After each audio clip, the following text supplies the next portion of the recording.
अगर हम कैलकुलेशंस की बात करें तो जो इवेंट हुआ है ईद से पहले, उस इवेंट का जो कैलकुलेशन है, ज़िशान आपने कैलकुलेशन की होंगी जो आप लोगों ने इवेंट से ईद से पहले इवेंट करवाया है, लाहौर, इस्लामाबाद और हरीपुर। आप लोगों ने कुछ ना कुछ तो उसकी कैलकुलेशन की होंगी। टोटल ओवरऑल कितने में ये इवेंट मुकम्मल हुए होंगे? तीन इवेंट, बाइक्स, होम अप्लायंसेस, ये सारी चीज़ें डाल के कितना खर्चा हुआ होगा? ये तकरीबन +8 करोड़ इसके ऊपर कॉस्ट आई थी। 8 करोड़ से ज़्यादा कॉस्ट आई थी। जी। और जो जब मैनेजर ने ईद बांटी है, ये जो वैलेट्स में दी है, डेफिनेटली सबको मिली है। साद बिल्कुल। को, सभी स्टार एम्बेसडर्स को तकरीबन वो ईद मिली है।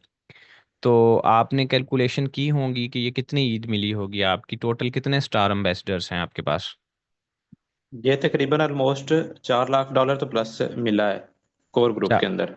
4 लाख डॉलर ये वाला हो गया। और अगर हम बात करें 4 लाख डॉलर ये, उसके अलावा अगर हम बात करें 8 करोड़ रुपए वो खर्चा हुआ। उस 8 करोड़ रुपए का जो खर्चा हुआ है उसमें स्टार एम्बेसडर का फंड आपका थोड़ा फंड था, बाकी सारा फंड आपको कंपनी ने ही प्रोवाइड किया। क्या मैं सही कह रहा हूँ? बिल्कुल ऐसे ही है। यार, एक कंपनी इतने बड़े लेवल पे एडवर्टाइजमेंट कर रही है। हमारे मेरा जो निंजा का नेटवर्क है उसमें किसी के बाजू में दर्द है तो सिस्टम सपोर्ट करता है।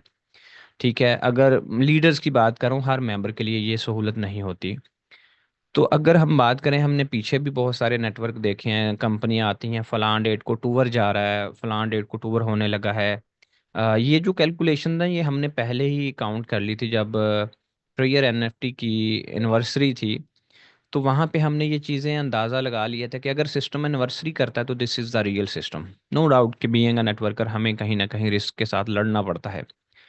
तो ट्रेयर एनएफटी ने 8 करोड़ रुपए खर्चा ये कर दिया पाकिस्तान के अंदर। ये जितने भी लीडर्स हैं जो पाकिस्तान को लीड कर रहे हैं, इनको पता है, हकीकत में इन्होंने देखा है। फिर कुछ 4 लाख डॉलर जिशान के पास जितने भी स्टार एम्बेसडर हैं, फॉर्चुनेटली पाकिस्तान में आप लोगों के स्टार एम्बेसडर्स हैं, तो सबको ईद मिली है, बहुत सारे लोगों को, और जिन्होंने अच्छा काम किया। ओवरऑल आज मैंने कैलकुलेशन की है, सिर्फ और सिर्फ जिशान भाई की जो टीम है पाकिस्तान की, इसके ऊपर ट्रेयर एनएफटी की जो टोटल कॉस्ट ईद से पहले पहले की है, तकरीबन 1.5 लाख डॉलर की कॉस्ट है जो खर्चा ट्रेयर ने किया है। और इस बात में कोई शक नहीं कि जब डेविड ने बताया था कि 20 लाख डॉलर जो हैं वो ट्रेजर की एडवर्टाइजमेंट फंड के लिए हैं, जब मैंने पूछा था कि इतना फंड क्यों आप लोग यहाँ पे लगा रहे हैं कम्युनिटीज़ के ऊपर, तो उन्होंने कहा कि हमने इंटरनेट पे ये इन्वेस्ट नहीं किया, हमने टीवी चैनल्स के ऊपर ये इन्वेस्ट नहीं किया, हमने ओवरऑल ये इन्वेस्टमेंट अपनी कम्युनिटीज़ के ऊपर की है। और नो डाउट कि मैं इस चीज़ को समझ सकता हूँ। एमएलएम की जो पावर है, ये इस वक्त दुनिया की सबसे बड़ी पावर है। इस वक्त दुनिया में सबसे ज़्यादा पैसा है ई कॉमर्स में। और अगर हम ई